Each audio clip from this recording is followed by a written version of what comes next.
Ladies and gentlemen, once again, welcome to Roger's Kakasungura YouTube channel, and I want to thank each and every person who is supporting us each and every day.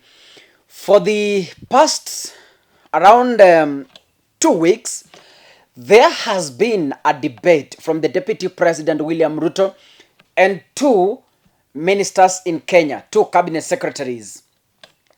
Ruto said that by Joy Msheru, who is the Minister for ICT in Kenya, endorsing Raila Odinga, it is a plan for rigging the votes. He said by CS Fred Matiang'i endorsing Raila Odinga is a plan for them to rig the votes.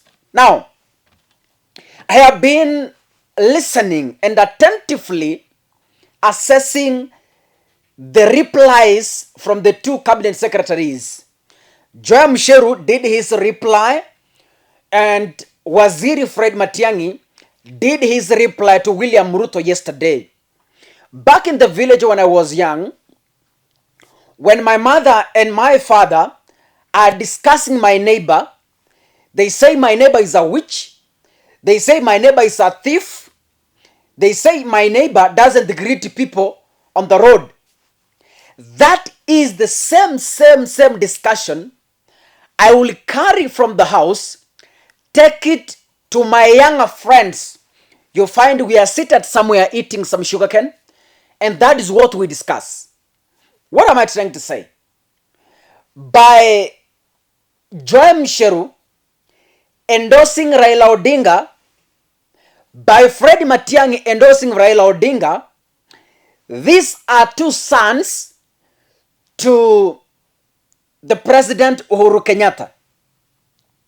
They speak what their father speaks to them. They say what they hear their father says. To be precise, before I move into details, I am saying it's now very clear, it's openly very clear that the systems to install Raila Odinga as the president are ready and set, waiting for August. Look at what Joy Msheru said. Joy Msheru said clearly, and he mentioned William Ruto categorically and said, I am a Kenyan, I have my vote. By endorsing Raila, I don't see any problem. But then, who is Joy Msheru in an electoral process? Who is Joy Msheru? Joy Msheru is a cabinet secretary for ICT. He is the boss in the ICT ministry in Kenya. What does that mean? Since we had a new constitution 2010, the voting process was changed from manual to digital, meaning the government provides the KM kits where you vote digitally, just like we did the nomination process. There's no paper that you sign or do what. We just vote digitally, if that will be the case. And those areas which don't have internet, they vote manually. Now, assume the 2022 elections will be voted digitally. What does that mean? The KM kits that IEBC uses, they are fully ordered, serviced, and provided to the IEBC by the Ministry of ICT. So, Joy Msheru has a very bigger role in the electoral process. The ICT ministry is responsible in developing the IEBC database. The IEBC database includes the voter records. Those people have been registered as voters. It includes the e-voting. That's the digital voting. It processes the results. That is the database. And who services that database is the Ministry of ICT. ICT, the phone gadgets, simu, which will be used during the electoral process, are fully serviced and provided by the Ministry of ICT.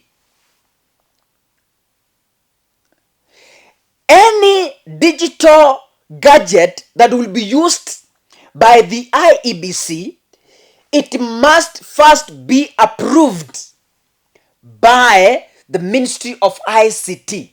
So you can see how important Joy Msheru is in an electoral process.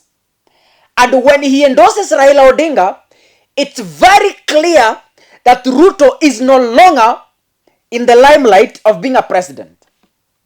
Yes, I told you here previously that we have a system that deals with elections. By the virtue that Ruto is claiming that Joy Msheru has endorsed Raila Odinga, and Joy Msheru asked him, I endorsed you and Uhuru in 2017. My brother Matiang'i endorsed in 2017, but you never complained. So, by Matiang'i and Joy Msheru endorsing Raila Odinga, it's very clear and very categorical that Ruto is nowhere near government. Yes, serikali imeamua Ruto must go out by all means.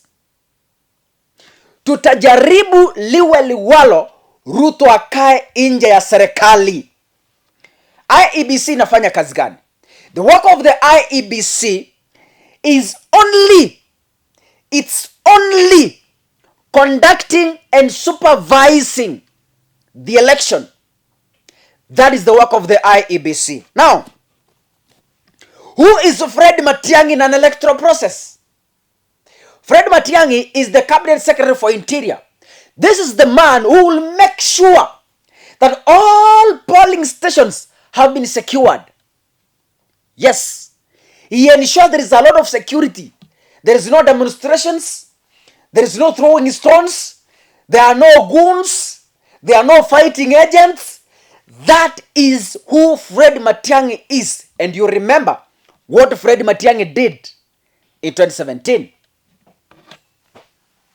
Last but not least, recently, there were changes in the IEBC. One, the IEBC promoted Crispin Otieno Owiye, and you know who is that, to the position of Director Legal and Public Affairs. So if Ruto has an issue with elections legally, the person he will send his complaints to is Crispin Otieno Owiye.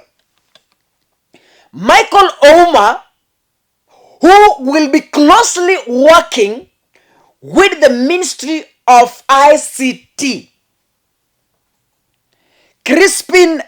Michael Ouma, who is the Director IECT in IEBC, will be receiving orders from the Ministry of IECT under Joy Msheru. So, you see now the connection between Joy Msheru, the IEBC, and the electoral process. If there is anything to be done, this person called Michael Ouma will not do it alone because he has bosses and he will get orders from Joy Msheru. Lastly, we have Ezra Chiloba. Ezra Chiloba was appointed the Director General in the Communications Authority of Kenya. What is the role of CAK? Is approving and accepting communications meant for use in the country. So, any kids that will be used in the electoral process, they must be approved and accepted by Ezra Chiloba. Now, you have the full connection. For the election, for the 2022 August election to be successful, the IEBC chairman, Wafula Chebukati, the IEBC Legal Affairs Director, the IEBC Director ICT, the Director General, who is Ezra Chiloba in CAK, the Ministry of ICT must closely work together also with the Ministry of Interior to make this exercise successful. And all these people I have spoken here, the people I have quoted here, all of them, they have unanimously endorsed Raila Odinga. That tells you what? When the children have endorsed Raila, it means the father has endorsed Raila. When you see the children saying that, Matiang'i was responding yesterday and was speaking bitterly and asked William Ruto questions. He was asking him, I was working with you in 2017. Is it now that you see him a bad person? Joy Mucheru asked the same question. We worked with William Ruto in 2017, but now I don't support them. They are seeing me as a bad person. Ladies and gentlemen, it's clear. Signs are clear that whether you like it or not, start accepting Raila Odinga as your next president of the Republic of Kenya. There's no doubt. Start accepting very early as now. We are 3 months to an election. Start accepting Raila Odinga as your next president of the Republic of Kenya. I'm telling you this for free. Begin to accept now. The signs are clear. What the children speak is what the father says. When you see the sentiments given by Matiang'i, sentiments by Joy Mucheru, sentiments by Uhuru Kenyatta, and these are the only 3 people who make the electoral process successful. The Minister of ICT, the Minister of Interior, and the President. These 3 people, when they are together to support one candidate, forget about it. Forget about it. Yes. So, when these bodies have endorsed Raila, it means the government has already decided. The government that runs an election, the government that supports an election, the government that facilitates an election, has officially declared support for Raila Amolo Odinga. But then, William Ruto has God, Raila Odinga has the system. We will see how things will. Tutaona vile mpira utachezwa. Tutaona vile mpira utachezwa. But then, my analysis today is to keep you up to date, is to broaden your eyes, is to open up your mind to see the possible outcome in the 2022 August presidential election. Whether you like it or not, let William Ruto start attending schools in Kondele, how to return tear gas, how to do a successful demo. Let him want benchmark, because August will not be as easy as they think. I pray that in Kenya we have a peaceful election. My word to the young people, kura zinaisha, siasa inaisha. Tusipigane kwa sababu ya mwanasiasa. Kama ni Ruto atakuwa rais, so be it. Kama ni Raila atakuwa president, so be it. Kenya tabaki kuwa Kenya hata baada ya uchaguzi. Tupiga kura kwa amani, tupendane sisi, tusipigane kwa sababu wanasiasa wanapigana. Kwa sababu wanapigana mchana, usiku wanakula pamoja. Thank you guys for watching, ladies and gentlemen. See you in the next video. Keep subscribing, keep sharing. I love you all.